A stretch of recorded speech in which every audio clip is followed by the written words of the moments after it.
Hi, good afternoon, everybody. Just wanted to introduce Regnard Raquedan. He's a Mozilla rep. He likes to write, he likes to blog, and he also does improv. He loves to use humor as a means of sharing the benefits of the open web.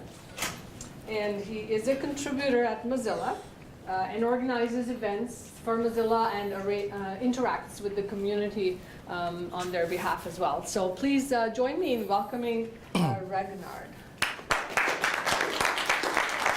Thank you. That was a lovely intro. So hope everybody's okay. I think some people are going to come in. So thanks for being here. For the next hour or so, we're going to talk about creativity and Firefox OS. And as I mentioned, I'm Regnard. And a little bit of warning. This is not your typical open source talk. Your participation actually is key. It's going to be very interactive. So if you're not comfortable with interacting with other people, it's all right. You feel free to just step out of the room. I would take it against you. You're just going to hurt my feelings a bit. But no, but it's all good. It's going to be a very interactive, engaging session. And finally, it's okay to react, positive, negative, just meaning you're just a normal human being. So it's okay to react. And I can see somebody stepping out already. Thank you, sir. Okay, so a little about myself. As mentioned, a Mozilla rep. I'm actually a UX designer by day.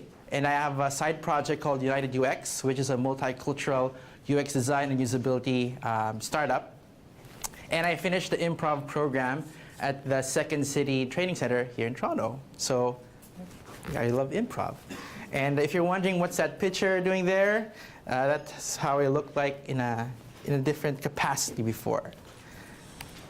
So, okay, so as I mentioned, we're going to have a very engaging session, and your participation is key. So we're going to have a quick icebreaker, 2 minutes tops, and it's called TMI.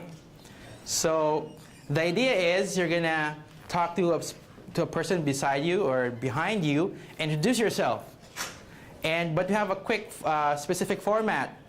It's like, hi, I'm blank, and my blank has blank.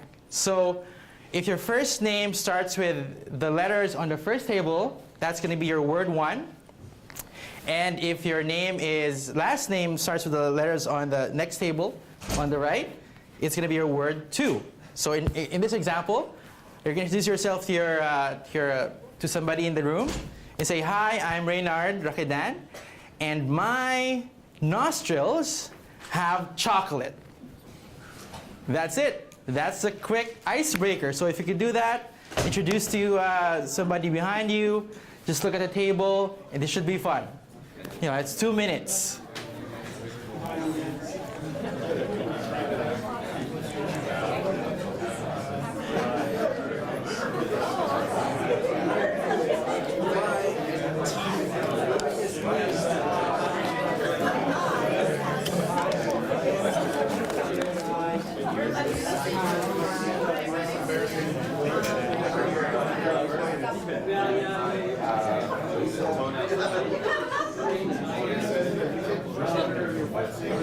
All right.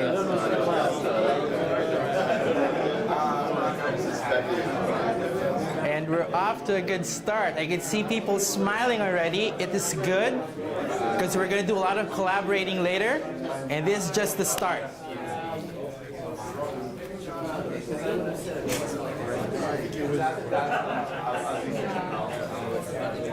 Awesome. Everybody okay? You get introduced? So this is a very fun icebreaker, I tell you. Everybody, always a smile. So like I said, this is a foreshadowing for what type of session we're going to have for the rest of the hour or so. So in today's session, we will talk quickly about creativity, do some creativity exercises, have new ideas, hopefully good ones, and know what Firefox OS is. I have phones with me right here, and you're going to play with this. I'm going to pass some phones around so you could just poke around Firefox OS. And the device is a ZT device. So, okay, on to our main agenda, which is creativity. So before that, let's talk some sports, specifically home runs and slam dunks. So home runs for baseball, slam dunks obviously for basketball. Anybody here following the World Series? Okay, good. Are you a Royals or Giants? Neither in particular, but I think this year you Go Blue Jays? Oh, okay, good.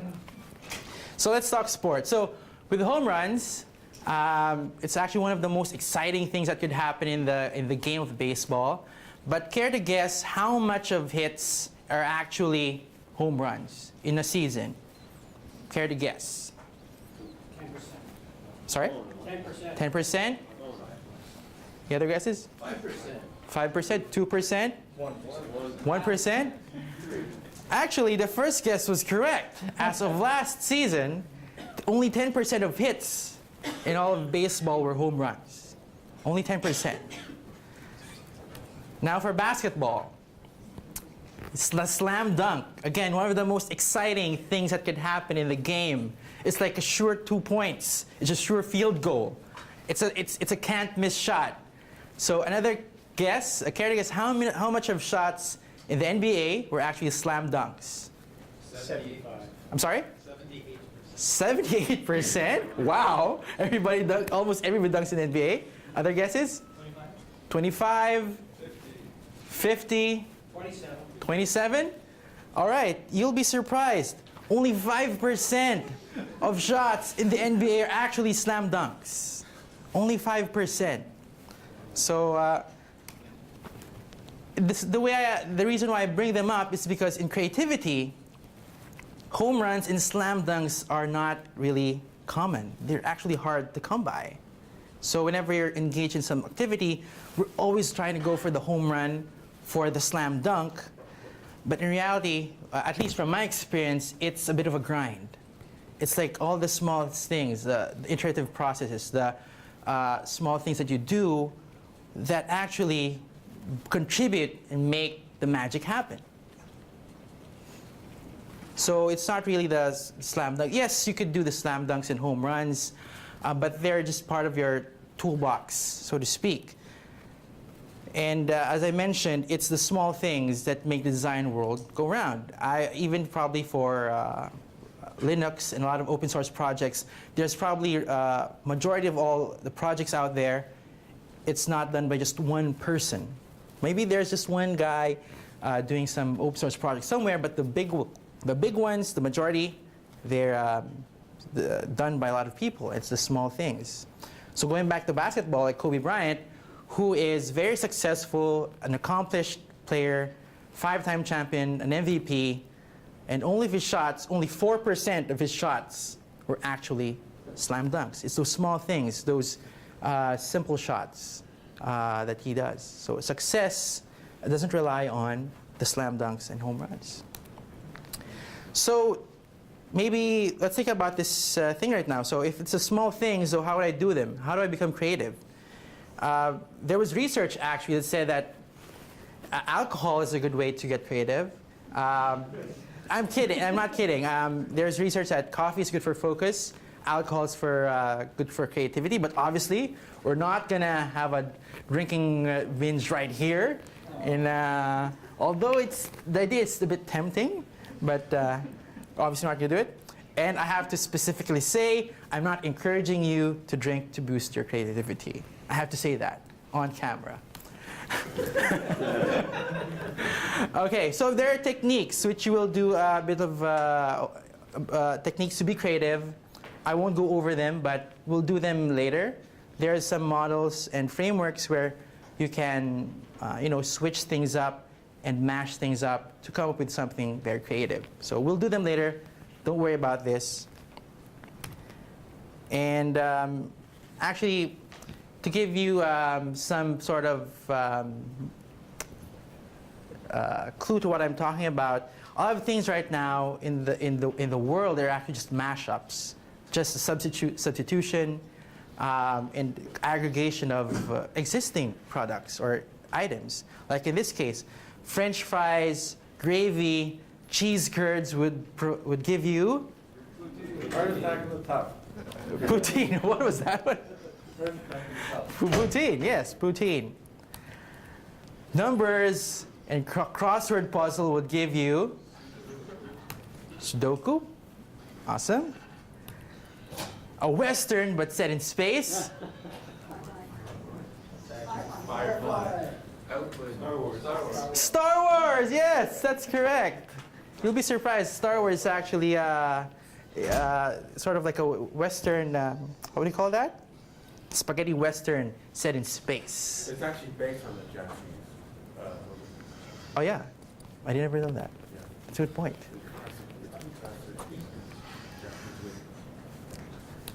Not a Western, actually. There were Westerns based on Japanese movies. Oh, okay. So that's a derivative of a derivative, then. That's a good point. Everything. Everything's a derivative. Somebody said that. Okay, so and then today, we're actually going to do some collaboration to do some creative activities. So we're going to do that. So remember those techniques? We will do that for creativity. Partnerships, collaboration provide us a good way to do those small creative exercises. And throughout the history of the creative field and design, there's a lot of collaborators and partnerships. Care to name some? Like creative pairs, creative groups? Hewlett-Packard, Lennon-McCartney. What else? Simon Garfunkel, Key and Peele. What? Cheech and Chong. Yes. So as you can see, it's that type of partnership is really, really good for creativity and collaboration. So what was that picture? Oh, it's just some kids collaborating, conniving, trying to do. 1950s Britain, but that's just wondering. Oh, You don't know, okay. I don't know. So, and often with these things, when you're collaborating with people, it's often good to start with an open mind and a blank slate. So don't be afraid of them. Which brings us to improv, which I mentioned earlier, something that I did and trained. It's a very good way to collaborate, and there's been research that suggests that improv is actually good for collaboration and creative work in the not just in the creative field, but also in the workplace. So when you say improv, you probably think of something funny or something hard, like the output that you see. It's funny. Who here has watched an improv show before? Second City? Yeah. So you see the final product, the finished product, and it's all fun and games. It's all wow. It's very you think it's scripted, but it's not. It's actually very spontaneous. People just have trained so that they'll know what to do in a situation where there's just some guy over here, and they're just going to react perfectly to whatever that other person is doing. It's not actually that hard if you break it down into small steps. And according to Tina Fey, who is also a Second City alumna, there are 4 easy rules that you could do to be creative, which you can apply in any scenario. First is always agree and say yes. Second is the yes and. You add your own thing to it. You build onto the previous idea. Next would be to make statements. Don't always ask questions.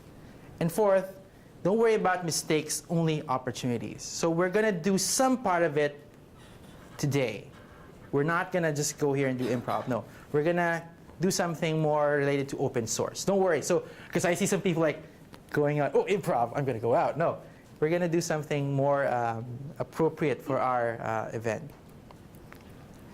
All right, so you guys helped me out earlier with our quick icebreaker. So we have a first activity for today, which is improv related, and it's called Big Yes. Big Yes. Very simple. Don't worry about the activity.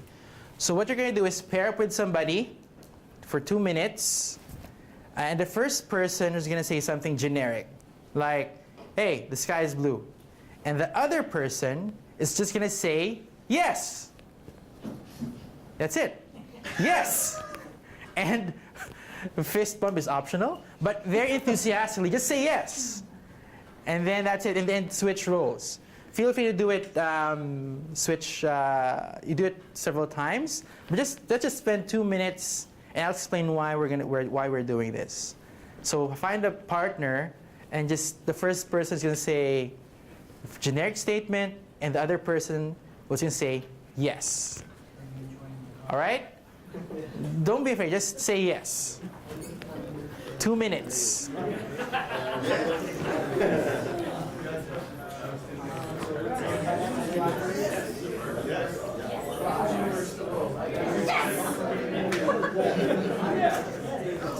I'm sorry?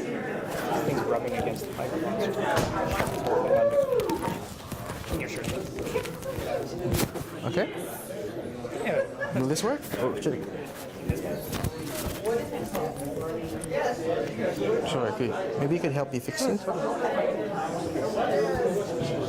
Yeah, I could just remove this. That's hot. Oh. How about this? Anyway, you could... Let's just do this. Yeah. Thank you. Let's shove this guy back in here. No jingle. Thank you. All right. Yes, somebody just said like the most enthusiastic yes earlier. And to you, I salute you. So that's the thing. We have to be, for a lot of times when we collaborate and talk to people, our tendency is just to bring that wall of resistance up. Maybe it's because we want to be critical or be, comprehensive and, thinking about it in very different aspects. But sometimes just being agreeable and just saying yes is a good step to creativity. Especially if your goal is to come up with something new and something innovative and creative. Usually having to say yes to an idea is the first step. And activities like this, even though we're kind of mocking it, even if it's like a generic, hey, I had a sandwich, and say yes, that affirmation actually helps you. It makes the conversation better, and it boosts the confidence of whomever you're speaking with. Next would be a fun activity we're going to spend a little more time on, and it's called mobile mashup. So it seems like we have 20 plus something people in this room, which is good, very manageable. So what you're going to do with your partner earlier, I'm going to give you a piece of paper with a word on it, a random word. And what you're going to do is each one of you is going to get a small sheet of paper, and you're going to come up with an idea for a mobile app based on the sheet of paper, whatever is written on the sheet of paper. It could, sky's the limit. Feel free to sketch it, discuss it. We're going to have 10 minutes to play around. And then, if we have time, some people might share their ideas to the group, if we have time. All right, so don't worry. So what I'm going to do is I'm going to distribute these small sheets. Okay. Maybe you could just pass them around. Thank you. Thank you. Please pass. You need 3? 2 words. Gotcha. Do we? Yeah. Thank you. 4. Thank you. So do we talk about both of these things, or what? Yeah, you just mash them up. Together? Yeah. Mash them up, okay. All right, thank you.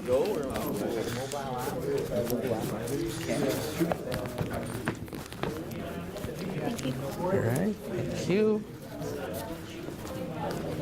Thank you. All right, thank you.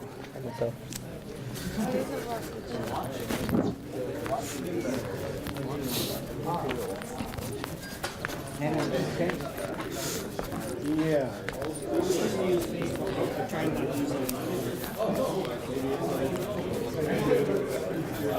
Trying not to use an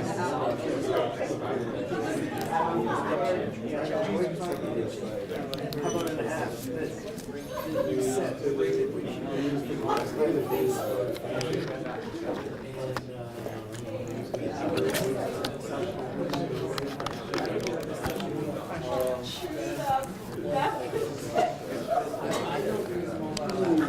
Okay. Sky's the limit, guys.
Apparently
Some kind of scale.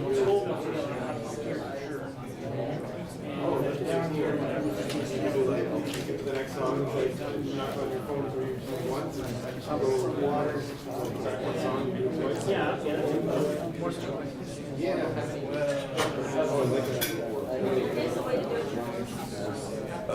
Okay, so is a pair here ready to share or willing to share their idea to the rest of the group? So if you'd like to share, just tell us the words that you were given, and maybe quickly for a minute or two, describe what your app does and why it's awesome. Well, we were given two words. Oh, okay. It was chili pepper and coffee. Oh, And chili pepper and so coffee. We thought, well, what can you do with that? And a lot of people have food sensitivities, and we thought, okay, well, if we were to make an application on the phone that you could either type in what it is or take a picture, and it would scan it, and then against some server you might have set up somewhere, give you a rating, and the rating would be from like water to like bland to coffee, and then from a midpoint past the coffee would be from a sweet chili pepper up to the hottest pepper, which is like I think 100,000 Scoville units. So it would give you an intensity rating of the food, Wow. so that you are not all of a sudden eating something new and have a really bad reaction to what you're eating. So that was what we did. All right, interesting. Let's give him a round of applause. Woo! Chili pepper and coffee. See? Would have thought. Who else would like to share? Yes. Okay, we had words coil and cannon. Coil and Coil, cannon, that means a coil shooting stuff. So you've got a cannon, and you can control it from your phone. Of course, got a camera or distance something on it, or maybe a separate device. All right. And I thought it was just for some reason I thought of like an Instagram filter where you take an image and sort of coils it up and then like shoots it on the screen like splat. All right, thank you. Coil and cannon. Very creative. Yes. Okay. So we got chew toy and napkin. Chew toy and napkin. Yes. Okay. And so we decided that we would make a game called Scrub the Chew Toy. Okay. In 3D that runs in the browser. Yep. Wow. And you have a sketch too. Yes. And we have an actual image. So you have a chew toy with dirt on it, blue dirt, and then you have to wash it with your napkin. So with the cursor, you have to move the napkin, that's part of it. How long do you take to wipe off the whole dirt? That's right. All right. Awesome. Chew toy and napkin. Woo. Okay. Some other guys there as well. We got the two words are milk, Milk. robot. Milk and robot. Okay. So we have an app for kids, Okay. and it's a robot made of frozen milk and a slider. And as you kid moves the slider over, the milk thaws, turns into ice cream, then thaws, turns into milk in a glass that you drink, and then finally turns into a hot chocolate glass full of milk. Wow. Very healthy. Thank you. Milk and robot. I never would have thought of that. Any others who would like to share? Okay. All right, our words were knuckle and jeans. Knuckle and jeans? So first we thought about like some pair of jeans that you wear on your knuckles, but so in the end we came up with an app that's a music player that you can control while your phone is in your pocket. So like you can knock on your pocket once to skip to the next song, or knock on your pocket twice to pause it, something like that. All right, awesome, interesting. But the jeans for your knuckles ain't too shabby, if you ask me. All right, okay, people at the back. Okay, we had the two words we had were sausage and thumb. So we came up Sorry? sausage and thumb. Sausage and thumb. Okay. We came up with the idea. Oh, the mobile app's name is Deli Approved. Okay. So you go to the deli, use your phone to scan a certain type of sausage at the deli market. See which one is best according to your diet, the kind of diet you should have. So, and the thumb, of course, thumbs up, thumbs down. Okay, there you go. Makes perfect sense. Sausage and thumb. Interesting ideas. See, we're coming with awesome ideas here. We should actually start doing them. We should have a hack day after. Perfect complimentary event here. It's like a hackathon after this one, and just create those apps. Any other final sharing? Okay. We have the words broccoli and tutu. A tutu and Broccoli. and broccoli. Oh wow. I don't know. Okay. We came out with maybe 5 of them. So the first one, the broccoli, maybe a harvest app that can calculate the harvest and maybe the process, how you calculate it every month. And the second one is cooking recipe. Okay. And for tutu, I think of is a ballet tutorial video, something like that. Okay. Or the last one is the tutu trend, I don't know. It's an app for you to check some schedule of the next coming trends. Oh, okay. Tutu tray. Something came to me at the last minute. Since tutu and broccoli are last names of famous people, Albert Broccoli, I was thinking of an app that could scan common items and give you a link to celebrities. Wow, that's actually a good idea. Like, just name and it'll give you a suggestion of a good reference. Wow, it's actually good. Thank you. Tutu and broccoli. Thank you, guys. Wow, I'm impressed. When I actually started making those sheets of paper, I was like, nah, they're not gonna think of anything. But seriously, guys, you have really impressed everybody here. So, final sharing before we close and move to the next topic. All right, so wasn't that fun? Based on your reaction and how you collaborate with other people, it was an enjoyable activity. And it's a good, for me, it's a good intermission to the FSOSS because we've been talking about technology and really high-tech stuff that sometimes it's good to talk about and collaborate with people on just other topics that's also related to open source.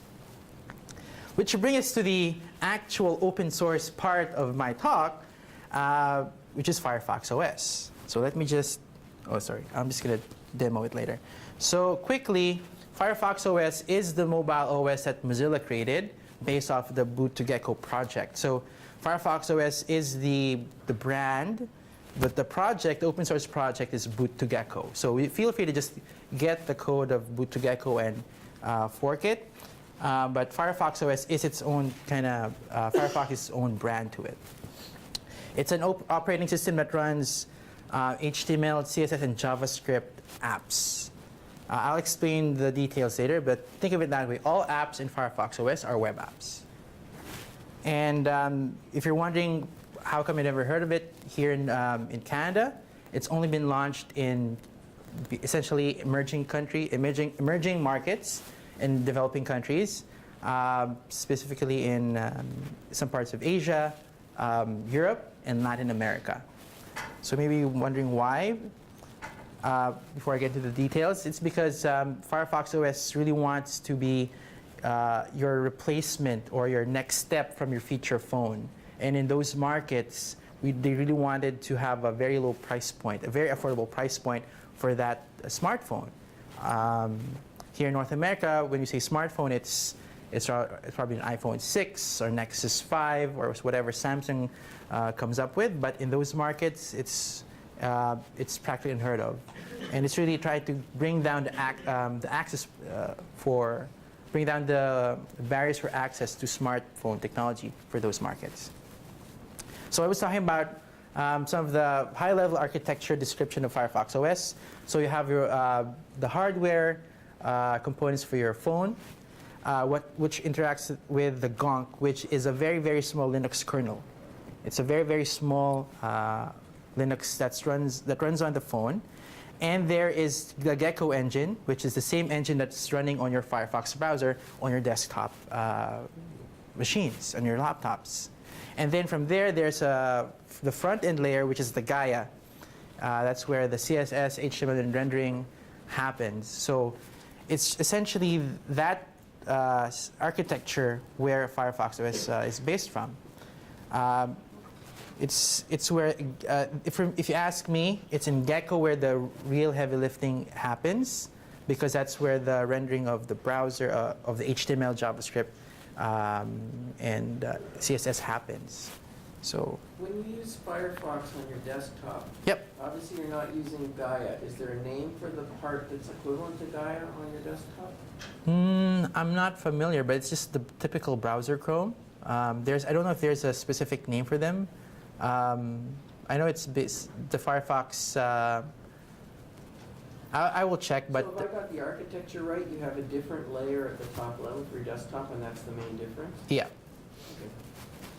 Well, actually, the browser itself, yeah, if you're talking about the actual Chrome, I don't know if there's a specific name for that, but the rendering engine of the browser is the same, which is Gecko. Right. So I'm not familiar with if there's a specific name for the one in desktop, but for mobile, at least for Firefox OS, it's certain it's Gaia.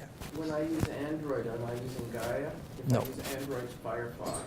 I have Firefox on my Android. Yeah, because I don't think so. It's different. Because when you talk about Gaia, it's the actual whole OS. That's Gaia. So that's how they describe it. So when you say whole OS, then it includes GONK and everything? Sorry, You said it's the whole OS, so the name covers GONK as well? Sorry, Gaia represents your UI for the whole OS. That's what I meant. Your UI. Yeah. Right. So key benefits I mentioned, since all are based on web apps, it's really based on web standards, HTML5 web apps. It has a very robust privilege and privacy management. So Firefox OS is promoting that whole do not track feature. It's also included in the mobile OS. Oops. And as I mentioned earlier, it's really targeted for the affordable entry-level phone on those markets. This phone I'm going to demo today, this is actually a $35 phone in India.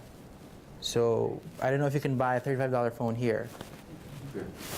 Maybe half a phone, yes, but in India it's this. And as I mentioned, it's easy to develop for. It's really just HTML, CSS, and JavaScript. There are already tools out there that helps you create apps using those tools and that platform. So whatever, you don't need to learn something new. You don't need to learn a new language. If you've been creating web apps, you can do it. You can just do it. And if you're using existing framework, open source CMS, it can be a web app in Firefox OS. So, and maybe you're wondering, won't that open the gates up for stuff like these? Well, that's the thing, yes, because of the low barrier for entry, you can have potentially this type of site or app running on your phone. But so far, so good. Like, I mean, this is just my side. This is a commentary on open source UI in general. When you say UI for open source, I'm sure it's not really the top of mind. Say, yeah, UI for open source is interesting.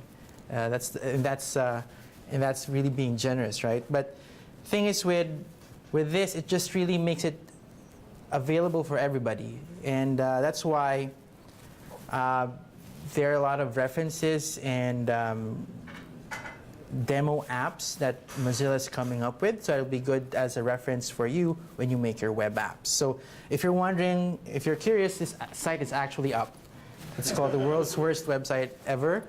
And it was up as of 2013. So I don't know, maybe they change it. But now, for sure, this is not 1995. It's 2013. So it's demo time. So anybody here have seen a Firefox OS device before? Okay, some. So what I'm just going to do, before that, is show you how that whole web app thing works. So I'm just going to use one of the tools here, Web Maker. So actually, Mozilla has come up with a lot of tools to make it easier for you to make stuff for mobile. So the latest of which is App Maker. So here, I'm going to do a quick demo of this app, which is called Music Player. It's a web app. So just to show you, it's a web app. It's running on the browser.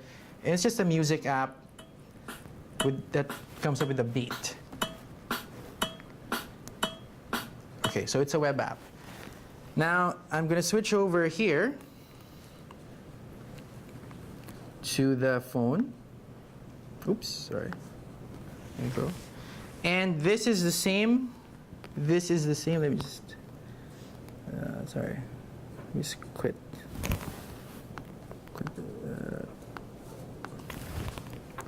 So it's the same app as I see here. All right. So it's running on the Firefox browser. You can see the URL bar over there, and I will play it. It's slower, a bit slower though. But you can see it's running, right? And this is produced with HTML, CSS, and JavaScript, but through the App Maker platform that Mozilla has provided. So what I would do is I would tap this and see this option. I don't know. It says install this app. And then there's just going to be a installation procedure. I will install. And it's now installed. What does install mean? Does it gather HTML and store it locally, or? No, it just creates a, well, there are different ways on how to go about it. The one method is what you've mentioned. You're going to package it and install it in your machine locally, but depending on how you set it up. But there are apps like if you're using a CMS, for example, that's connecting to the database. Obviously, you can't get the whole thing, right? So on those scenarios, you just have to make a call to that database that you're connected to, you're using. So it just gets some parts of your app and puts it on the phone. Okay, so going to the menu. So if you can see here, this icon, I don't know if it's clear, but it says Music Maker. See that? That icon. It's now actually an app, and if I run it and launch it from the menu,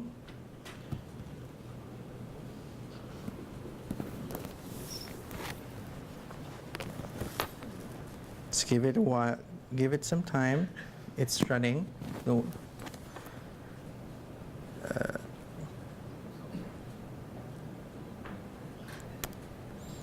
There you go. Yes. Phew.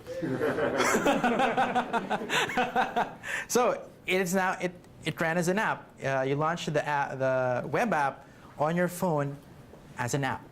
So that's how you do it. So there's actually a very simple way to do it. There's just some lines of code you need to add to your existing website, which is a manifest, which describes the app, just icons. But in the OS, it's an app.